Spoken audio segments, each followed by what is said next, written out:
ti dé elekuku ní mọ̀tẹ́ lárèrè oyin mọ̀tẹ́ nínú afárá oyin bẹ́jọ́ láṣẹ mọ̀tẹ́ nínú àpá Aláàjì Chief Lateef Olùmẹ̀gbọ́n Àkànní mọ̀tẹ́ láàrin wọn láré iwájú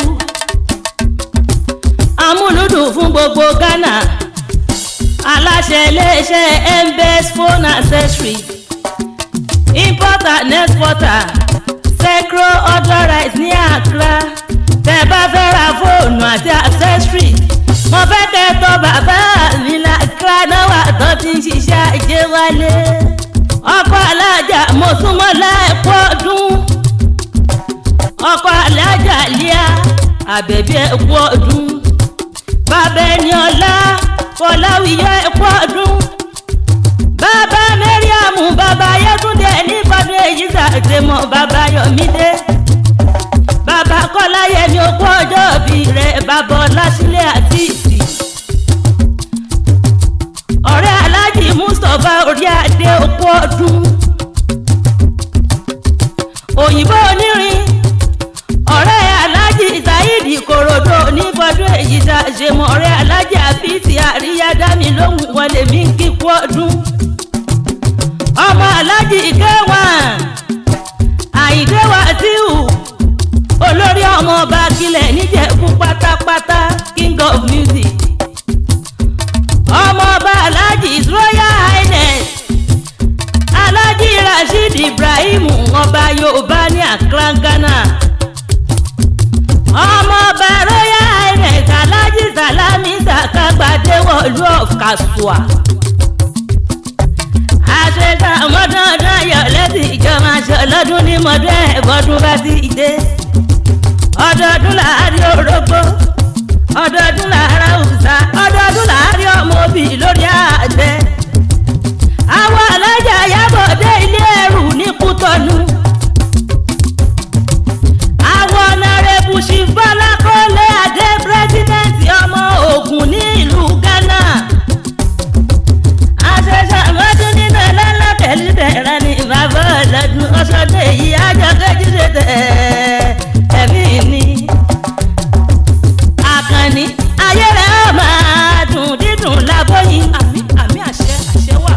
Olùmẹ̀gbọ́n alẹ́ rẹ̀ ó máa dùn dídùn lábóyin ògùn kì í pẹ́ ọ̀sà kì í pẹ́ o àṣírí ẹ̀kọ́ kan èéfù lójú ewé ayé rẹ̀ ó máa dùn dídùn lábóyin àpèkẹ́ mo wà nílé bàbá mi Aláàjì Chief Lateef Olùmẹ̀gbọ́n Àkànní ọ̀làrẹ̀wájú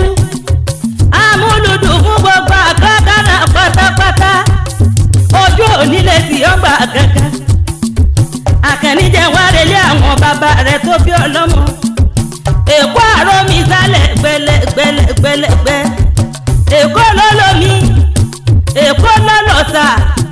Èkó lọ́la alákẹ́ odò tí ń bẹ nínú omi Èkó lọ́lẹ́ja Èkó lólédè Èkó àdèlé àrómi sálẹ̀ gbẹlẹgbẹ mọ̀ pé másùmátọ̀ ní tèkókùkù jẹ́ bàbá mi Àkànní èèyàn tí ó rè kọ́ ẹgbẹ́ ògbómi sùúrù múlé bàbá tó bí yín ọwọ́ dínú lé bàbá rẹ̀ gẹ́gẹ́gán Olùmẹ̀gbọ́n Àjàyè ẹ̀yin lọ́mọ Èkó wẹ́rẹ́wẹ́rẹ́wẹ́rẹ́ tí ń bẹ lójúde Olùmẹ̀gbọ́n wọn yìí fọkọ́ ro wọn kì í fàdá ro bí wọn bá ro wọn ẹ̀wọ̀n ò sì gbọ́dọ̀ lọ ọmọ aṣòhun má pẹ́ kan ọmọ apẹ̀kan má fóbìnrin ẹ̀ jẹ́ ọmọ àtìrùn lójú ẹrú bẹ́rù bá lè kú òkú ẹ̀yin lọ́mọ bẹ́rù bá kú ara mi Àkànní ọmọ ọlọ́kọ̀ tó ní ìṣẹ́rí ọmọ ìṣẹ́rí ọlọ́fin ẹ̀yin lọ́mọ káfọ̀ pa wá káfà jẹ wá Àkànní káwé kò bèlèbélé ọwọ́ tukọ̀ déṣẹ̀rí ọmọ iwájú ọlọ́kọ̀ ti ṣòwò Àkànní ọlọ́kọ̀ á sì máa ṣe èjì gbára lẹ́kẹ́ Àkànní ọmọ Olùmẹ̀gbọ́n mọ́ àfijù ọlọ́kọ̀ títàn yẹbẹyẹbẹ lójú omi ọmọ pa mi rọ́lá ọmọ yìí mi rọ́sùn o ọmọ oníbọn àjàpọ̀ tòun ta gbogbo dé ọmọ oníyẹn kókò tó mú jẹ gbẹ̀sù lọ bọ́mọ akẹ́tẹ́ ọ̀gá jùgò bọ́mọ akẹ́tẹ́ ọ̀gá jùkùkùté dandan ni kẹ́ níbọn àgbélépa dandan ni kẹ́ níbọn àgbégọ́nù rògbò torí kékeré bàbá yín tí kẹ́yìn lógún ń ṣe àṣẹ ṣàmọ́dún ọdún ayọ̀ láti jọ máa ṣe. àwọn bíi high chief doctor Ayẹ́nìyí Abíóyè Máyégún Ashanti region ní Ghana àṣẹ ṣàmọ́dún nínú ẹ̀rọ ní èmi àpèkẹ́ àjọbàtà ní kí yín pẹ́ ní fọdún èyí ṣàṣemọ́. bàbá mi ẹ̀ ṣì fa múlùdọ̀ Ghana Aláàjì Lateef Olùmẹ̀gbọ́n ọmọ Olùmẹ̀gbọ́n Àjàyè àṣẹṣà ọmọdún nínú ọ̀làlá pẹ̀lú dẹ̀ra ni ìláyà alára bí ọlọ́run oníjẹ́ ìjábọ̀ láyéláyé ọmọ Olùmẹ̀gbọ́n Àjàyè. ẹ bá ń wọ ọkọ̀ kan bá jẹ́ kékeré o ẹ bá ń wọ ọkọ̀ kan.